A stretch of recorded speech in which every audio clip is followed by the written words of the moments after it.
All right, Kevin back with you for another episode of the Million Dollar Relationships Podcast. And today I'm here with Tyler Ryan. Tyler, welcome. So awesome to have you on the show today. Hey, Kevin. Thank you so much. I am really excited for this. Been looking forward to it for a while. Yeah, me too. Me too. I can't believe it's been over a month since we had our first conversation. And I'll tell you what, after that Tyler, for one, I know I said this before we hit the record button, but man, you got amazing energy. You are a total badass at doing what you do. And you're also this incredibly humble guy too and stuff. And so before I even ask you one question at all, what does that mean on your shirt? LTV greater than CAC. What does that mean? Well, first of all, thank you for all those really kind words. I felt the same way about you, man. The energy is just incredible. So thank you. So this right here, lifetime value is Yep. greater than customer acquisition cost. Okay. And the reason why I'm wearing a shirt that says this is because this is arguably the single most important thing about whether a business survives, thrives, grows, or struggles and fails. Okay. Is this ratio true? Is your Okay. customer lifetime value greater than your customer acquisition cost? But the Okay. reality is, most businesses don't really have a good way to measure, especially the lifetime value side of this, Mhm. and it prevents them from being able to make good decisions. So, in a nutshell, I've dedicated the last 10 years or so of my career to solving this problem. And Okay. that's what I love, and that's what I'm very excited to talk about. Very cool. Very cool. Okay. So, what I want to start by giving a quick shout out to Dylan Gaines because Dylan was the one that introduced you and I. And I'll tell you, you talk about another guy with great energy. Man, that guy's got great energy too. And he's just what a huge heart. Oh, And yeah. so when he introduced you and I and was telling me, he's like, Kev, you should really have Tyler on your podcast. I'm like, well, Dylan, after getting to know you, heck yeah. I mean, anybody that you would recommend, I'm in. And so we already had a conversation and I, and that is what a testament right there to the power of right relationships. Because Tyler, when you and I connected for the first time, it was like we'd known each other for years just Oh, because we yeah. had this mutual friend, Dylan, And so, Yep. And yeah, Dylan is just so incredible. I mean, I've spent a good amount of time with him, been fortunate to in person, hanging out, go to the batting cages. Both big time Dodgers fans. Been to a nice. baseball game together. I mean, he's just amazing. One of my favorite Yeah, people. for sure. Well, I'll just start off with a quick, simple, easy question to start off, and then we'll start digging in deeper. Yep. What do you do, Tyler, and who do you serve? Okay. At our core, what we do is we help businesses understand exactly how much they can afford to spend to acquire a customer so Okay. they can scale like crazy. It really is solving this relationship problem for online businesses because the reality is most businesses are constrained by their visibility into their data. And this LTV piece, the lifetime value piece, is one of these things that is arguably the single most important thing to understand about your business, yet almost no businesses can actually see it at the level of detail that they need. Okay. So Okay. we help businesses understand that so they can confidently say how much they can afford to spend to acquire a customer. Mhm. And the market that we serve, it's online e-commerce, it's info product businesses, basically anybody that's selling online and has a relationship with their customers where they're selling something multiple times, Yeah. right? So they have a long-standing relationship. They're trying to get people to come back and buy again. In other words, they have LTV growth, right? They're not just a one-off transactional business. Any business like that needs to understand their LTV, and that's what I love more than anything. Awesome. Awesome. Okay. So now I know for this next question, I'm a little bit privy here because you and I have talked before, and I know I've already heard part of this story, so I'm kind of leading you because I want to make sure you share it again here. And Okay. so how did you even get in to doing what you do now, Tyler? Because like when I was a kid, I wanted to be a fireman when I grew up. I doubt Mhm. that when you were a kid, you're like, I want to be the LTV guy when I grow Yeah. up. So, how did this come to be? Oh man. Well, the the long and winding road looked something like this. I always felt drawn to want to start my own companies for whatever reason. I think probably a lot of that comes from the fact that my dad was a career musician, which if you follow me here, it's kind of like a very, very entrepreneurial endeavor, Okay. right? To be a career long musician, I mean, we're talking, you got to be out there pitching. You got to be trying to get gigs all the time. Yep. You got to always be looking to build relationships and create long standing relationships so you have ongoing opportunities. You have to find ways to teach or perform or whatever you can do to make money. It's very, very entrepreneurial. I mean, you are on your own trying to survive. So I think I had that entrepreneurial influence in the form of music from my dad. Okay. And that really created that foundation for me, I think. So I always wanted to start companies. And I always came from a very science and engineering sort of lean. Like I loved physics in high school. My major was physics at UCLA. And I picked up software engineering through an internship I was really fortunate to get at the NASA Jet Propulsion Laboratory, which is out here by where I live in Pasadena. And it was through that internship that I got exposed to programming, fell in love with it, and then I learned to code. And I had a great mentor there who, if it wasn't for him, who knows where I would have been now, because he really set me off on that path of like, you should learn to code. Here's what it's going to create for you. And I'm like, all right, let's do it. So I fell in love with building things, and programming allowed me to do that. Okay. And so I didn't know what company I was going to start, but I had a really good sense that I was probably going to leverage this coding skill set to do it. So got my master's in mechanical engineering at UCLA, and then I went and worked at the NASA Jet Propulsion Laboratory after having done internships summer after summer. And once I got there, I started to have all these ideas for companies I wanted to start involving software development engineering. And so after working there for a while, I was doing the nights and weekends thing of building this thing with my buddy. We just decided to take the leap and go all in. We had enough money saved up to survive for a couple of years. And we moved into an apartment in Burbank, and that just became, the startup apartment. And we went for it. And it was me and another guy who was also an engineer, Okay. who we met at UCLA. We had internships together at JPL, and we got hired together at NASA. So like we were Wow. together every step of the way. And we went all in on this company for about 2 years and didn't make any money at all. And it was one of these incredible experiences because it really highlighted how little we knew about business, right? We were two engineers. And that for me was a really big fork in the road moment, because it's like, you said you wanted to start companies, right? Well, you just tried it and you couldn't even make any money at all. Yeah. Yeah. So is this really something that you want to do? Yeah. And for my buddy and I, it was a really, really tough decision. He ended up deciding to go back into the tech world, and he got a really great job at Google, and he's been in the tech world ever since. But me, I just wanted to keep going. Mm-hmm. And that moment, though, that involved a You lot are a of true entrepreneur, Tyler. I mean, you're staring at, a few months of financial runway, right? I've basically exhausted all the money that I had saved up, right? And there's a lot of days of just like laying on my bed, like, what am I going to do? I have no idea how I'm going to make money because I'd never done it, right? And so that led me to get into the world of mentorship, coaching programs, going to events, because my buddy and I, we had been in this bubble, right? All of our friends were engineers. The people we were meeting with were working at JPL still, right? We didn't know anyone that had started a company before. So it's no wonder we weren't successful, right? We had nobody to model, nobody to learn from that had done this before. So I got into these circuits, these circles. I found an event in Newport Beach. I found an event in San Diego. I just started going, putting myself in these environments. And that led me to my first mastermind and coaching programs.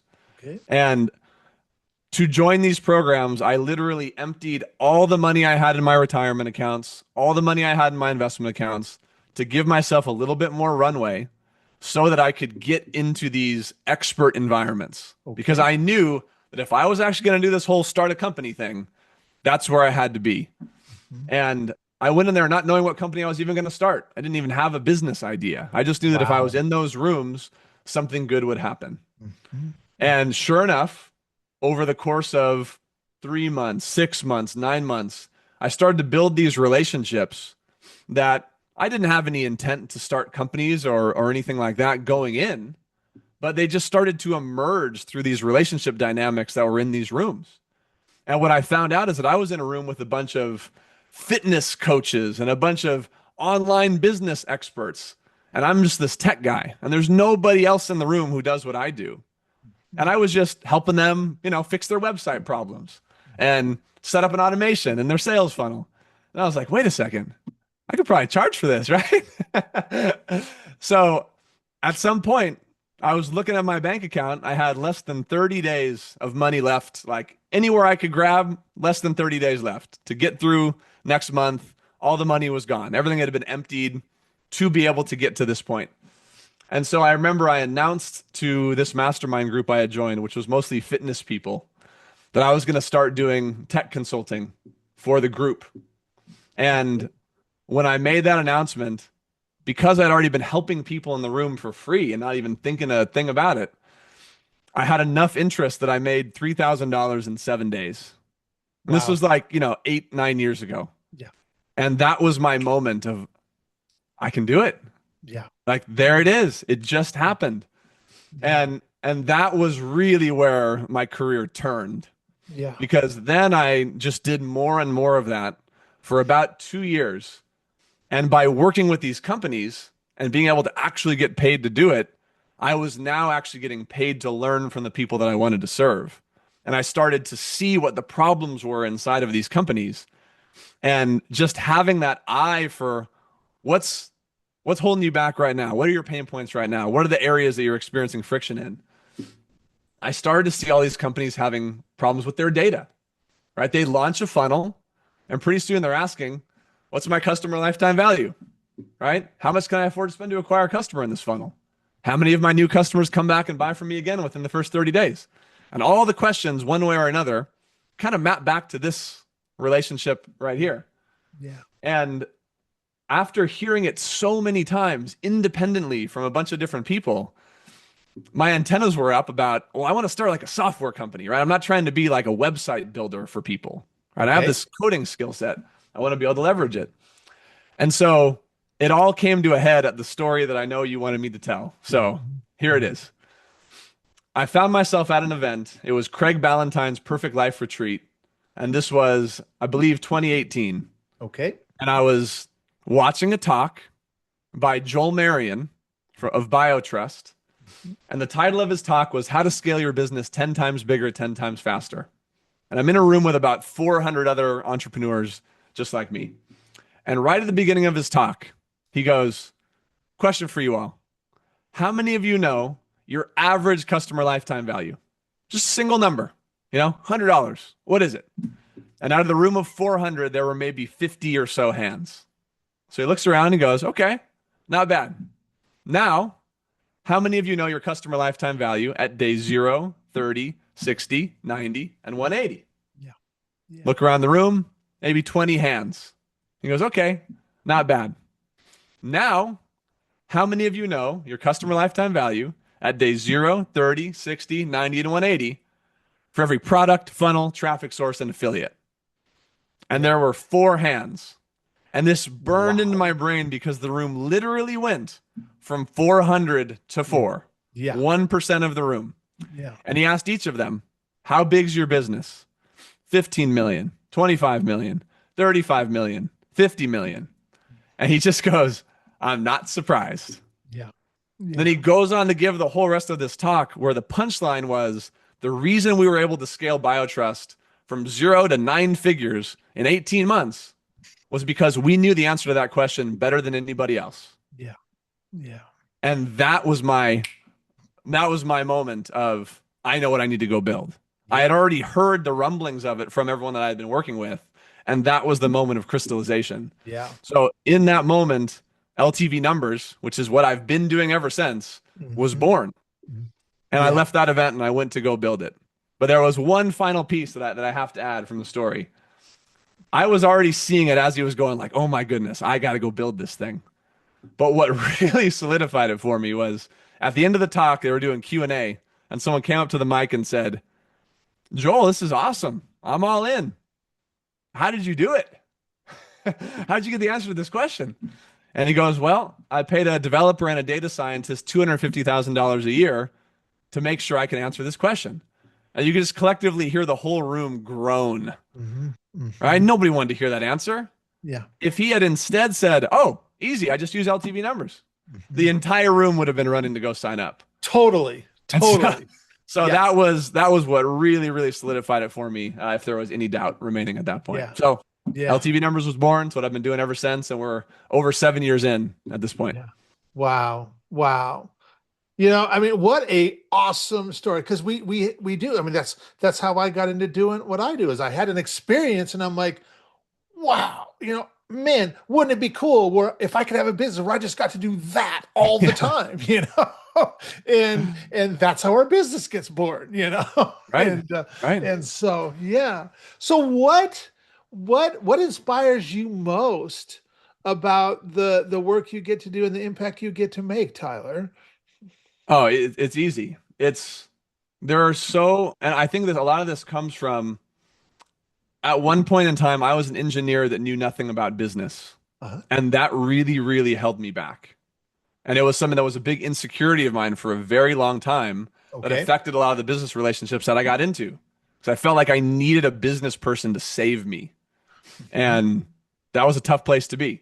So that's a good thing to put a pin in and circle back to as it relates to relationships. But anyway, I see a lot of business people who are the inverse of me.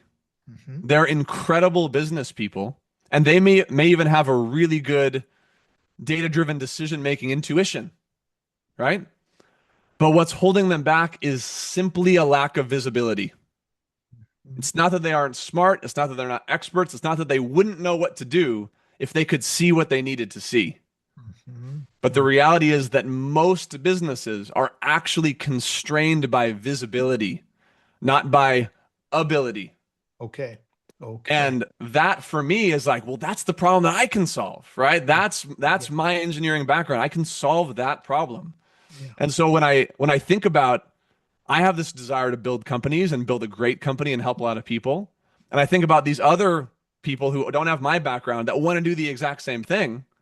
The fact that I could solve the biggest thing holding them back, which is the visibility problem, to allow their business expertise to shine through and serve more people and build the company that they want to build, is just so incredibly exciting because it's almost like a full circle arc for me, but helping the person who's like in the opposite situation. Yeah. And it's just a really, really exciting thing to do because when you show people what's been hidden for so long, Yeah. when you lift the fog on the visibility of your customer lifetime value and other things in your business, it's just like, I can finally see what's going on. Yeah. And that moment, which I've been fortunate to have so many times of showing a business what has previously been invisible to them for years, here it is. And they're like, oh my, it's the best thing. It's the best That thing. is awesome. That is so. What's a result? And you don't have to name names here, although you can if you want. Totally your call. But what's a result that you've helped a client get that you're just incredibly proud of? Oh man. I'm most proud of the ones that are a story of persistence over a very long period of time Okay. because I really resonate with playing the long game and not just trying to make as much money as you can as fast as you can by any means necessary. So I'm biased towards that. But Sure. the result that I have in mind is someone I'm going to tell you about later, anyways, as we talk about relationships. And it's this guy named Joe Legalbo and his company Live Anabolic. And he was one of my very earliest LTV numbers clients when I was just getting started. I met him in that mastermind where I started doing the funnel and the website stuff. So he Okay. knew me from those days. Yep. And he had been building this fitness business that had gotten to 5 million a year, which was amazing and transformational for his life and his family. But it had just like stuck there. And he could not break past the $5 million a year barrier. Okay. And there were many factors to it, but one of them was a lack of a deep understanding of his customer lifetime value and how it relates to the decisions that needed to be made on the media buying and the scaling side of his company to go to that next level. Okay. And after being stuck at about 5 million a year for 3 years, just last year, the company did about 13 million. Wow. And Wow. Big I had been jump. on a weekly call with Joe for literally years. And he is one of the highest integrity people I've ever met. And to see the company have that breakthrough, Yeah. to go from 5 to breaking his longtime dream of crossing 10 million a year, and what that meant for the business and for his family and all of that. It was just one of the most incredible things I've ever been a part of. And I mean, sure, I work with businesses that are doing 300 million a year and they're growing too, but like seeing Joe go from 5 to 10, that means more to me than anything else. And that's it's one of my favorite people in the world. Wow, that is awesome. And it just goes to show, what our when we're doing what we love and serving the clients that we just love serving, they're way more than clients. They end up becoming friends and stuff. I mean, pretty Oh much, yeah. I mean, every client that I serve, they're totally a friend. Yeah. And I would invite them into my home for dinner with my Yeah. family. In fact, a bunch of them have been in my home. And it's like I think a lot of businesses don't get that luxury. They don't have that luxury. They don't have that kind of relationship with the clients that they get to serve. Maybe they want that. And Mm-hmm. they're like maybe listening to you going, man, I sure would like that kind of a relationship, Mm-hmm. Mm-hmm. and yet, but I mean, man, that is so awesome.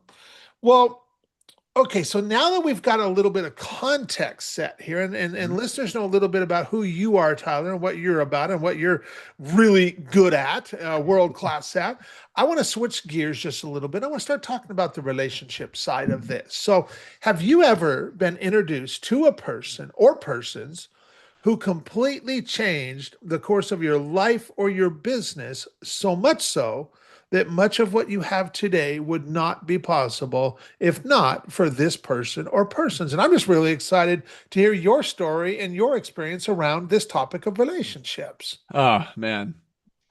I'm happy to say that it's a long list. It's a long list of people. Yeah. The one that I would start with is my first mentor, Stephen Cornford, who Okay. he's the guy who got me that internship at the Jet Propulsion Laboratory when I was coming off of my freshman year in college. I had played baseball in high school with his son.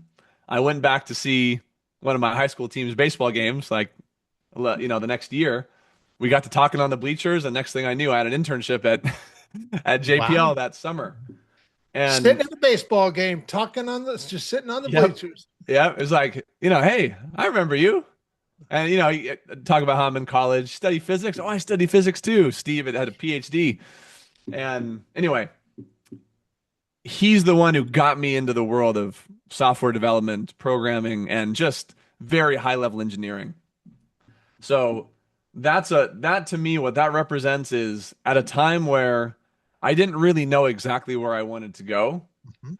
That was the perfect example of like early in your career saying yes to something that you don't even really know what's going to happen or if you should do it or not. And then that single decision ends up changing the trajectory of your life, Yeah. which that's what that one did for me at that time. Yeah. So that was kind of the first one Okay. that I feel really set me down this path. The next one was Joe Legalbo, who I just told you about. And I've been through several business partnerships that I got into, as I alluded to earlier, from a place of desperation and a place of insecurity as the engineer who doesn't get business. And I held that insecurity for a really, really long time. And it led me to get into business partnerships of people coming into LTV numbers and being involved at a very deep level and just didn't work out for whatever reason, right? And that really taught me a lot about what needs to be true when getting into a partnership and what matters and what doesn't matter and how much more the intangibles and the value alignment matters even more so than skill set, right? I had plenty of relationships where on paper they're the marketing expert, they're a sales expert, they've built a $10 million plus company or $100 million company. It perfectly complements me. But Yeah. because of other factors not related to the skill set, Yeah. it didn't work. The company actually went backwards, right? So I had been through that. And Joe was someone who I started working with right at the beginning of my LTV numbers journey. I was talking to throughout all of those partnerships and relationships, and who I continued to build a relationship with over time, to where I always thought to myself, man, I'd love to work with more people like Joe.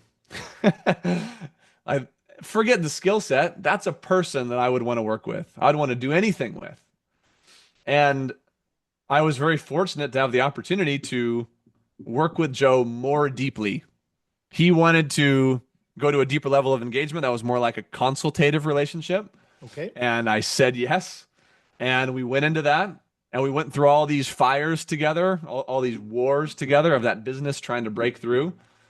And after being in the trenches with Joe, I forget who said it to me. Somebody said that a business partnership is just as hard to find as a marriage, right? This idea that these types of relationships are very rare and it's very hard to find a truly great business partnership. Just like it's really hard to find the right partner for your life. And having been through several bad ones and several divorces, if you will, Yep. working with Joe, I had the thought of I just need to do as much as I possibly can with Joe. I don't really know how. I mean, he's not going to come into LTV numbers. He's not like a software guy. He's building this fitness company. But I just know that if I keep working with Joe and every opportunity I have to do even more with him, I'm going to do it. And that relationship has compounded so many times over, not just through our direct engagement, but because a really great person like Joe is very likely to introduce me to other really, really great people like Joe. Yeah. Yeah. And so once you find that one person where you're like, I don't know how, but I'd want to work with this person on anything. That's the type of relationship that even if you don't see the path, Yeah. just keep pouring into it. That's right. Because it That's might be 3 years later, like it was for me working with Joe. But then Joe introduced me to this guy named Robbie. And Robbie is someone who I was fortunate to be on calls with Joe and Robbie for the last couple of years because Robbie was also working with Joe. And Robbie was like a mentor to Joe. And Robbie was an advisor to Joe's company and still is, still is. And I'm still on a weekly call with Robbie right now. And all of that happened because I was working with Joe. Robbie was in Joe's world. Joe said, hey, we should just all three do our call together. And so that's what we've been doing now for a couple of years. And again, met Robbie. I'm like, man, this is a good person. I don't know how, but I would love to work with him someday. He's the type of person I could see myself doing anything with. And years go by, right? I had that thought 2 years ago. And now where we find ourselves is that Robbie is just finishing his company being acquired. okay. And he's just about to be done with that company altogether and looking for his next thing. And I don't know what it's going to be, but what I know is I would love the opportunity to work with Robbie. And I could see a very real possibility that Robbie and I work together in a way that completely changes both of our lives because he's doing something that he wouldn't have done without me, and I'm doing something that I wouldn't have done without him. Yeah. Yeah. And it all traces back to Joe. Yeah. So that relationship with Joe to me has been a very healing business relationship after so many that didn't work out well. And in some cases ended very ugly, you know? Yeah. Joe has shown me that there are good people out there in the business world. And when you find one of those, you got to treat it like it's the most special thing and play a long game with it. That's You don't right. have to be able to see what it's going to lead to. Doesn't matter. Yeah. Just keep pouring into it because it could be 5 years later, it changes your life. And Yeah. I feel like that's happening for me right now. Yeah. Wow. Wow. What an awesome couple of examples right there of just these incredibly valuable relationships that you could have never even imagined where those relationships would take you. And not only that, but how just easily and organically and in flow the things came from those relationships. Yep. You know. Yep. And that is totally what happens when there's this, when you guys have trust in both character and competence. Hmm. And then there's also this alignment of values and interests, because Right. that's the sweet spot right there. That's where the magic happens, Yep. Yep. and Yeah.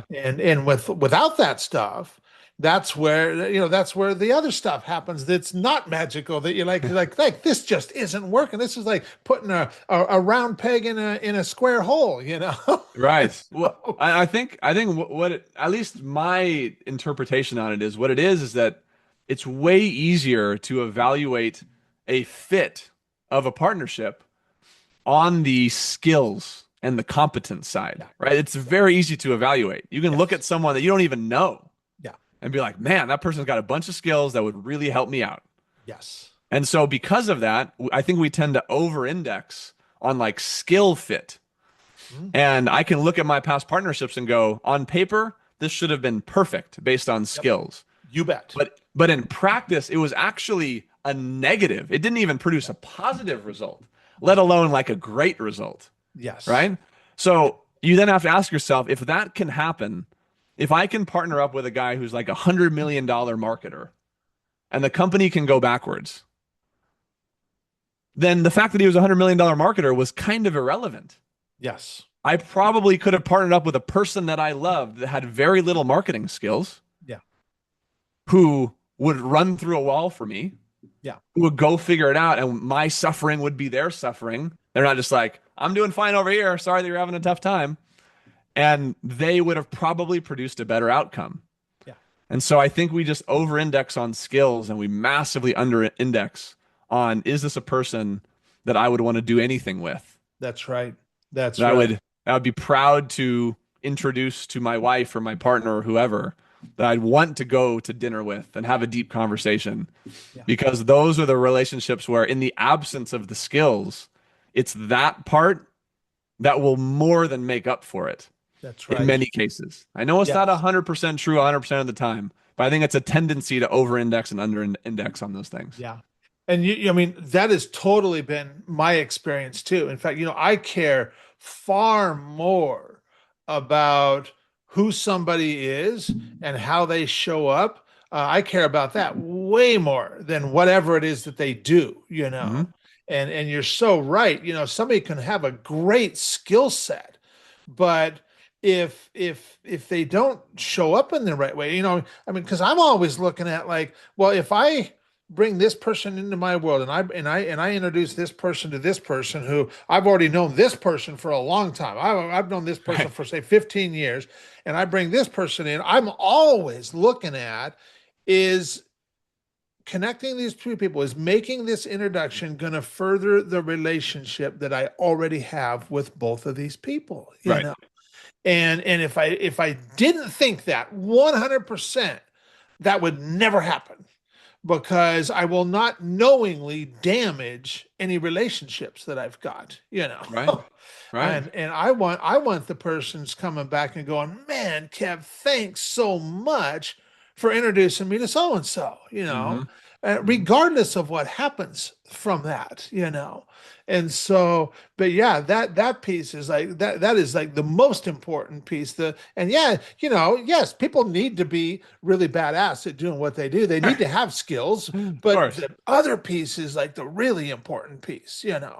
And Yeah. it's a combination of the two. That's the magic. And so, well, so what um I'm just, for anybody that's listening to this, Tyler, and thinking to themselves, man, Kev, uh, I really like Tyler. You're right, man. He's got some amazing energy. And it just sounds like he's really good at doing what he does.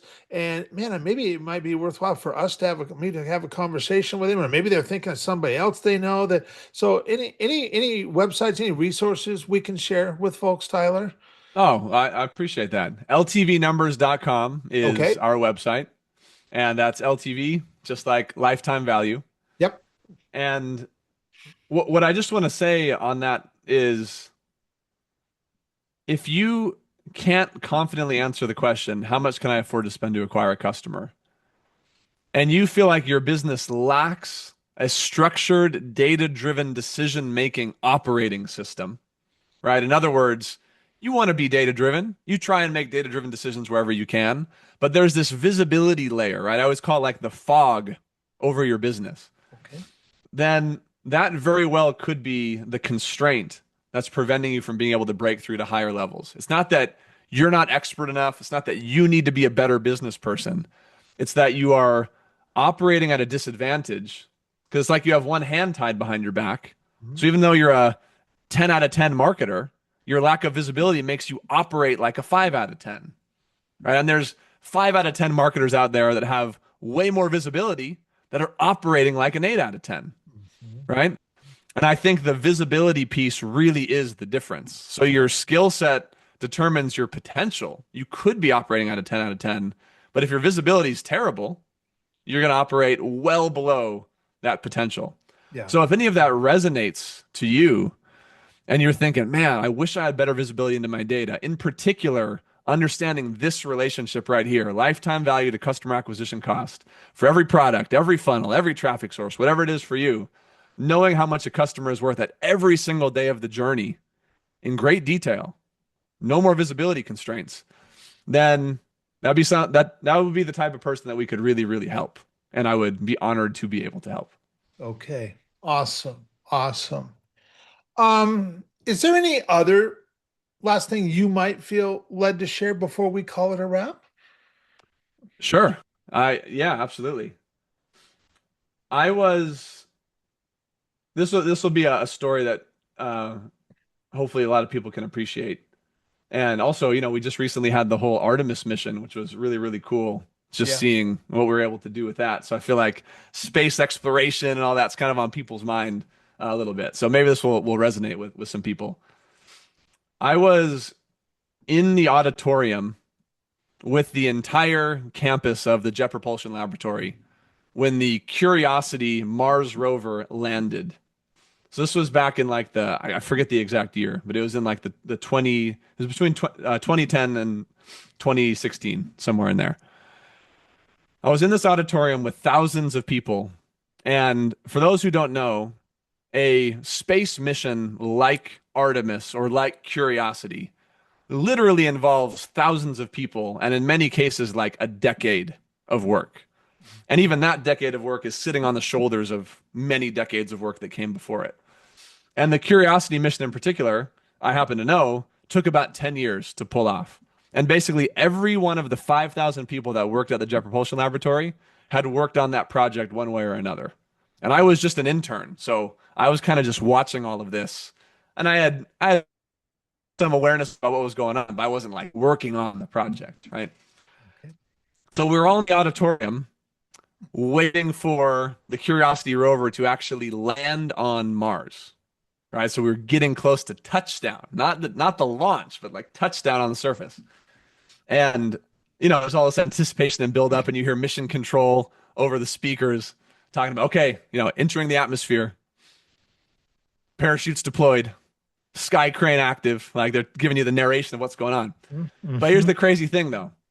They called this stretch of time between it entering the atmosphere and actually touching down on the surface the 7 minutes of terror.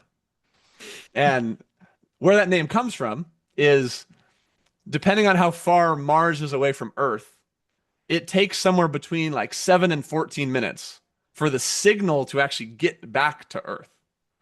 So when they're narrating, we entered the atmosphere, it's already either exploded or landed on Mars.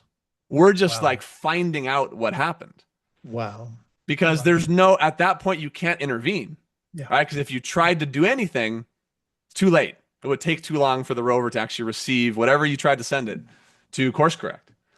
So for all the decade long work that everybody did, it all kind of comes down to this thing has to operate on its own for these 7 minutes. Yeah. Yeah. And so when we're hearing all this commentary, the narration, say sky crane active and now it's lowering down, we all know that it's already happened. We're just finding out what happened, right? And when the mission controller said touchdown confirmed, the whole auditorium just like burst into tears. Yeah. Like everybody was crying, Yeah. right? Because this was like a life's work sort of moment. Yeah. Yeah. Touchdown confirmed. The first picture comes back, and on the auditorium screen, it's like this pinhole, fuzzy, grainy image from the surface of Mars. And people are just hugging each other, crying.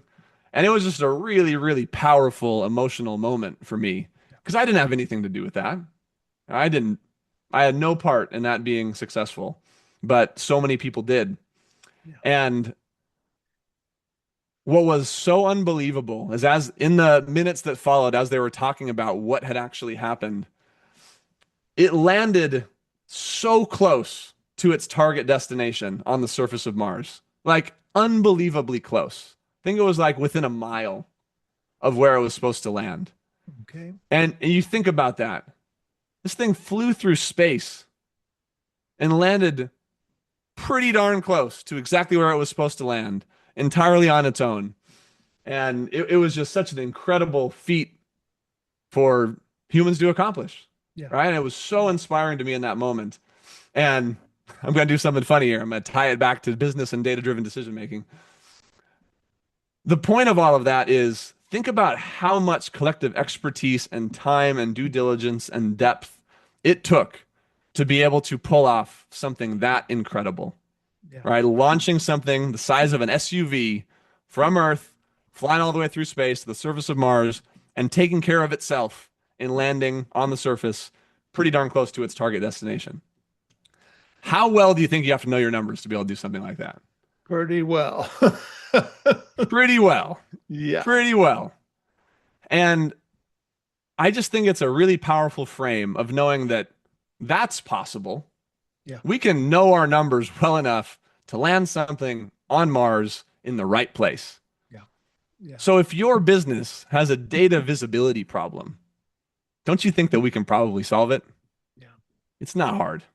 Yeah. It's just a matter of, do you have the expertise at your disposal of the types of people who know how to solve that problem, for whom that problem is easy? Yeah.